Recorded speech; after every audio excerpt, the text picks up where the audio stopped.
നമ്മുടെ മൂന്നാമത്തെ ദിവസത്തിലെ വീഡിയോയിലേക്ക് ഏവർക്കും സ്വാഗതം. അപ്പം ഈ കഴിഞ്ഞ 2 ദിവസമായിട്ട് അപ്ലോഡ് ചെയ്യുന്ന വീഡിയോകളെല്ലാം കണ്ട് ഇഷ്ടപ്പെട്ട എല്ലാ കൂട്ടുകാർക്കും ഒരിക്കൽ കൂടി നന്ദി. നമ്മളുടെ കൂടെയുള്ള ഈ യാത്ര ഇനിയും തുടരുക. 30 ദിവസത്തെ ചലഞ്ചാണ് നമ്മൾ എടുക്കുന്നത്. അപ്പം ഇന്ന് നമ്മൾ ചെയ്യാൻ പോകുന്നത് നമ്മളുടെ സെൻറ്റൻസുകൾ, നമ്മൾ ഇംഗ്ലീഷിൽ പറയുന്ന സെൻറ്റൻസുകൾക്ക് കുറച്ചും കൂടെ മീനിങ് കൊടുത്ത് കുറച്ച് ഭംഗിയൊക്കെ കൂട്ടി നമുക്ക് പറയാൻ പറ്റുന്ന രീതിയിലേക്ക് ആക്കുന്ന ഒരു വാക്കിനെ കുറിച്ചാണ് നമ്മളിന്ന് ചർച്ച ചെയ്യാൻ പോകുന്നത്.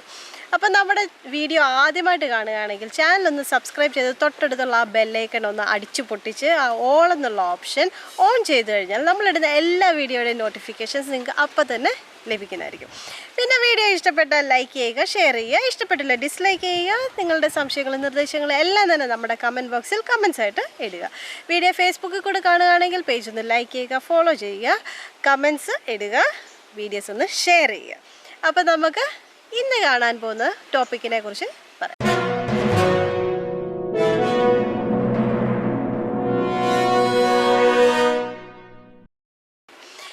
നമ്മൾ ആദ്യത്തെ 2 ടോപ്പിക് എന്ന് പറഞ്ഞാൽ നൗണ്, പ്രോനൗണാണ്.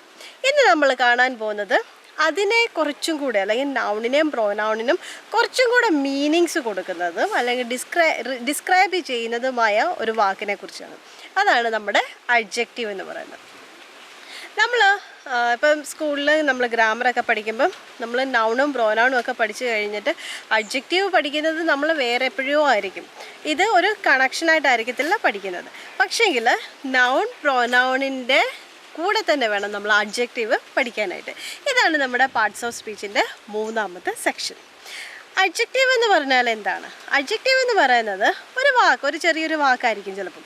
ആ വാക്ക് നമ്മൾ ഉപയോഗിക്കുന്ന നൗണിനോ പ്രോനൗണിനോ കൂടുതൽ മീനിങ് കൊടുക്കുകയാണെങ്കിൽ അതിനെ നമ്മൾ അഡ്ജക്റ്റീവ് എന്ന് പറയും. ഇത് നമ്മൾ നൗണിൻ്റെ അല്ലെങ്കിൽ പ്രോനൗണിൻ്റെ തൊട്ടടുത്തായിട്ട് തന്നെ വേണം നമ്മൾ യൂസ് ചെയ്യാനും. അപ്പം ഞാനൊരു എക്സാമ്പിൾ പറഞ്ഞുതരാം. She is A beautiful girl. ഇവിടെ ഷീ എന്ന് പറയുന്നത് ഒരു പ്രോനൗണാണ് അല്ലേ? ഏതോ ഒരു പെൺകുട്ടിയെക്കുറിച്ച് പറയുന്ന പ്രോനൗണാണ് ഷീ എന്ന് പറയുന്നത്. ഷീയുടെ കൂടെ നമ്മൾ യൂസ് ചെയ്തിരിക്കുന്ന ഏത് അഡ്ജക്റ്റീവാണ്? ബ്യൂട്ടിഫുൾ. വളരെ സുന്ദരിയാണ്, അതിസുന്ദരിയാണ്, അവൾ അതിസുന്ദരിയാണ്. അപ്പോൾ ആ അതിസുന്ദരി എന്ന് പറയുന്നത് നമ്മൾ എവിടെ ബ്യൂട്ടിഫുൾ, വെരി ബ്യൂട്ടിഫുൾ എന്നൊക്കെ പറയും. ഇപ്പം നമുക്ക് ഷീസ് എ ഗേൾ എന്ന് പറഞ്ഞാലും ആ സെൻറ്റൻസ് കറക്റ്റാണ്. പക്ഷേ നമ്മൾ കുറച്ചും കൂടെ മീനിങ് അല്ലെങ്കിൽ കുറച്ചും കൂടെ ഇൻഫർമേഷൻ, അവളെക്കുറിച്ച് കുറച്ചും കൂടെ കാര്യങ്ങൾ നമ്മൾ കൊടുക്കുകയാണ് ആ ബ്യൂട്ടിഫുൾ എന്ന വാക്കുകൊണ്ട്. ഇനി അടുത്തെന്ന് പറഞ്ഞാൽ this is A pink dress. This is A dress എന്ന് പറഞ്ഞാൽ this is the dress which I like എന്ന് പറഞ്ഞാലും എല്ലാം ഓക്കെയാണ്, അതൊരു സെൻറ്റൻസാണ്. പക്ഷേ ദ പിങ്ക് ഡ്രസ്, ആ പിങ്ക് എന്ന് പറയുന്ന ആ കളറില്ലേ, ആ കളറാണ് അവിടുത്തെ അഡ്ജക്റ്റീവ്. കാരണം ആ വാക്കാണ് അവിടുത്തെ ആ ഡ്രസ്സിന് കൂടുതൽ മീനിങ് കൊടുക്കുന്നത്. അപ്പം ഏത് വാക്കാണോ നമ്മുടെ നൗണിനും പ്രോനൗണിനും കൂടുതൽ മീനിങ് കൊടുക്കുന്നത് ആ വാക്കിനെയാണ് നമ്മൾ അഡ്ജക്റ്റീവ് എന്ന് പറയുന്നത്. ഇനി നമ്മൾ ഇതേപോലെ തന്നെ നമ്മൾ നൗൺ ഫ്രേസായിട്ട് ഉപയോഗിക്കുന്നത്, അതായത് ഗ്രൂപ്പ് ഓഫ് വേർഡ്സ് ആയിട്ട് ഉപയോഗിക്കുവാണെങ്കിൽ, അതിൽ നൗണായിട്ട് വരുവാണെങ്കിൽ അവിടെയും നമ്മൾ അഡ്ജക്റ്റീവ്സ് യൂസ് ചെയ്യുന്നതായിരിക്കും. അത് ആ ഒരു ടൈപ്പ് സെൻറ്റൻസസ് നമ്മൾ ഫ്രേസ് പഠിക്കുമ്പോൾ നമ്മൾ പഠിക്കാവുന്നതാണ്. ഇനി അടുത്ത് വേറെ 2-3 എക്സാമ്പിൾസ് കൂടെ നമുക്ക് നോക്കാം. വേറെ കുറച്ച് എക്സാമ്പിൾസ് എന്ന് പറയുന്നത്, ഇപ്പം നമ്മൾ ഗ്രീൻ ലീവ്സ് എന്ന് പറയുക. അപ്പം നമ്മൾ ലീവ്സ് എന്ന് പറയുമ്പോൾ തന്നെ നമുക്ക് അതിൻ്റെ അകത്തൊരു മീനിങ് ഉണ്ട്. പക്ഷേ ഗ്രീൻ ലീവ്സ് എന്ന് പറയുമ്പം ആ ഏത് ടൈപ്പ് ഓഫ് ലീവ്സ് ആണെന്നുള്ളതിന് നമ്മൾ കൂടുതൽ മീനിങ് കൊടുക്കുകയാണ്. അവിടെ ഗ്രീൻ എന്ന് പറയുന്ന വാക്കുണ്ട്. ഇപ്പം അല്ലെങ്കിൽ ഡ്രൈ ലീവ്സ് എന്നൊക്കെ പറയുമ്പോൾ എന്താണ്, അവിടെ ആ ലീഫിന് നമ്മൾ കൂടുതൽ മീനിങ് കൊടുക്കണം. അവിടെ ലീഫാണല്ലോ നൗണായിട്ട് വരുന്നത്. അപ്പം നമ്മൾ മറ്റൊരു കാര്യം പ്രധാനമായിട്ട് ശ്രദ്ധിക്കേണ്ടതെന്ന് പറഞ്ഞാൽ, അഡ്ജക്റ്റീവ് നമ്മൾ എപ്പോഴും യൂസ് ചെയ്യേണ്ടത് നൗണിനോട് റിലേറ്റ് ചെയ്തിട്ടാണ്. നൗണിൻ്റെ മുന്നേ ആയിരിക്കാം മിക്ക സമയത്തും നമ്മൾ അഡ്ജക്റ്റീവ്സ് യൂസ് ചെയ്യുന്നത്. അതായത് നൗൺ ഉപയോഗിക്കുന്നത്. അതായത് ഇപ്പം ബ്യൂട്ടിഫുൾ ഗേൾ എന്ന് പറയുമ്പം ബ്യൂട്ടിഫുൾ ആണ് അവിടുത്തെ അഡ്ജക്റ്റീവ്, ഗേൾ എന്ന് പറയുന്നതാണ് നൗണ്. അപ്പം അല്ലെങ്കിൽ ഗ്രീൻ ലീവ്സ്, അപ്പം ഗ്രീൻ ആണ് അവിടുത്തെ adjective. Leaves ആണ് അവിടുത്തെ noun. ഇങ്ങനെയുള്ള എല്ലാ കേസുകളിലും നമ്മൾ adjective ആദ്യം ഉപയോഗിക്കും. രണ്ടാമത് noun ഓ pronoun ഓ തന്നെ വേണം നമ്മൾ ഉപയോഗിക്കാൻ. അല്ലാതെ ഇപ്പോൾ നമ്മൾ ഒരു അഡ്ജക്റ്റീവ് ഉപയോഗിച്ചിട്ട് അതിന് തൊട്ട് പിന്നാലെ നമ്മൾ വെർബല്ല ഉപയോഗിക്കേണ്ടത്. ഇപ്പം ഗ്രീൻ ജംപ്സ് എന്ന് പറഞ്ഞാൽ തെറ്റാണ്, പക്ഷേ ഗ്രീൻ ഫ്രോഗ് എന്ന് പറഞ്ഞാൽ ശരിയാണ്. ജംപ് എന്ന് പറയുന്നത് ഒരു വെർബാണ്. അപ്പോൾ വെർബിൻ്റെ കൂടെ നമ്മൾ അഡ്ജക്റ്റീവ് അല്ല ഉപയോഗിക്കേണ്ടത്, പക്ഷേ അഡ്ജക്റ്റീവ് ഉപയോഗിക്കേണ്ടത് ഒരു നൗണിൻ്റെ കൂടെയോ പ്രോനൗണിൻ്റെ കൂടെയോ ആകാം. ഈ നൗണും പ്രോനൗണും നമ്മൾ മിക്ക കേസുകളിലും ഇത് കളക്റ്റീവ് നൗൺ ആകാം, കോമൺ നൗൺ ആകാം, അങ്ങനെയുള്ള എല്ലാ നൗണുകളാകാം.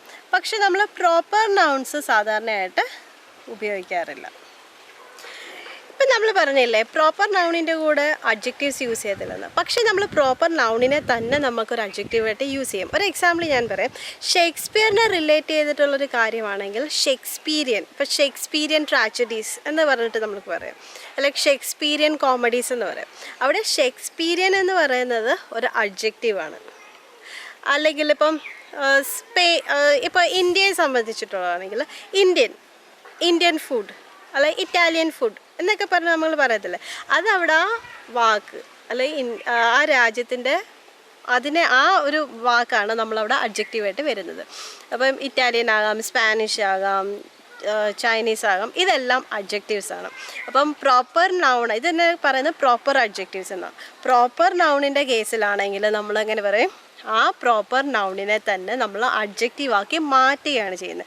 ചെറിയ ചെറിയ വ്യത്യാസങ്ങൾ ആ വാക്കിൽ വരുത്തി, അതായത് സ്പെല്ലിങ്ങിൽ മാത്രം ചെറിയ വ്യത്യാസം വരുത്തിക്കൊണ്ട് ഒരു അഡ്ജക്റ്റീവാക്കി മാറ്റുകയാണ് ചെയ്യുന്നത്. അപ്പം ഇത്രയും കാര്യങ്ങളാണ് അഡ്ജക്റ്റീവ്സിനെ കുറിച്ച് പ്രധാനമായിട്ട് ഓർത്തിരിക്കേണ്ട കാര്യങ്ങൾ.